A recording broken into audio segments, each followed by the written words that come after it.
नमस्कार, आपण पाहत आहात लोकहित लाईव्ह न्यूज चॅनल। आवाज सर्वसामान्य जनतेचा।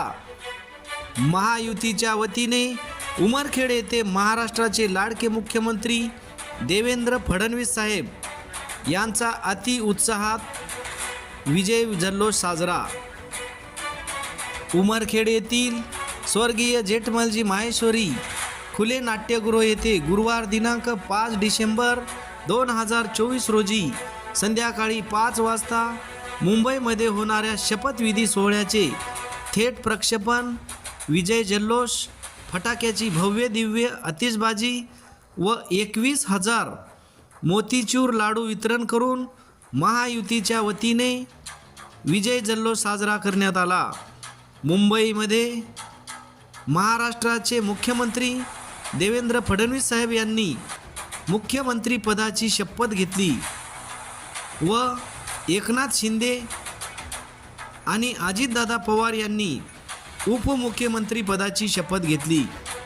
यावेळी उमरखेड येथील कार्यक्रमामध्ये माजी आमदार नामदेवराव ससाने, यवतमाळ जिल्हा समन्वयक नितीनभाऊ भुतडा, भाजपाचे अध्यक्ष सुदर्शन पाटील रावते, रोहितभाऊ Verma, Sandeep Hingmire, advocate Anilrao Mane, advocate Jitendra Pawar, doctor Vyavhare, Balwantrao Naik व महायुतीचे सर्व पदाधिकारी, कार्यकर्ते व नागरिक, महिला उपस्थित होत्या। मुख्यमंत्रीपदी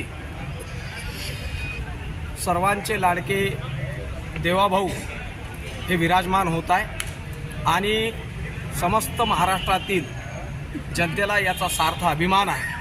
ज्या पद्धतीनं 2019च्या निवडणुकीत महाराष्ट्राच्या जनतेनं दिलेला जनादेश हा शिवसेनेनं त्यावेळी पायदळी तुडवला आणि विरोधी पक्षासोबत जाऊन देवेंद्र फडणवीस यांचा विश्वासघात करून त्या ठिकाणी मुख्यमंत्री झाले होते उद्धव ठाकरे। ही खऱ्या अर्थानं महाराष्ट्राच्या जनतेने त्यांना दिलेली चपराक आहे।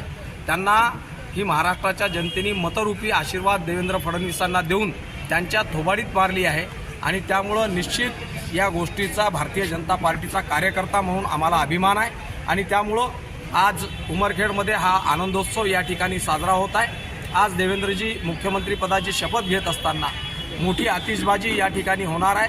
त्याचबरोबर 21,000 लाडू या ठिकाणी वाटप लोकांमध्ये करण्यात येणार आहे आणि समस्त जनतेला या ठिकाणी आज हा लाईव्ह कार्यक्रम बघण्याची व्यवस्था देखील करण्यात आलेली आहे। त्याचबरोबर माहूरच्या रेणुका देवीला मी त्या ठिकाणी साकडं घातलं होतं की देवेंद्रजींना परत मुख्यमंत्रीपदी विराजमान केल्यास मी उमरखेडवरून पायी आपल्या दर्शनाकरता येईल आणि त्याचबद्दल मी उद्याला सकाळी 6 वाजता या ठिकाणाहून सगळ्या कार्यकर्त्यासह माहूरच्या देवीच्या दर्शनाकरता माझं साकडं त्या ठिकाणी देवीनं पूर्ण केलं आहे आणि त्यामुळं देवीनं साकडं पूर्ण केलं आहे। त्यामुळं देवीच्या दर्शनाकरता उद्या सकाळी पायी दिंडीद्वारे माहूरला जाणार आहे। थँक्यू।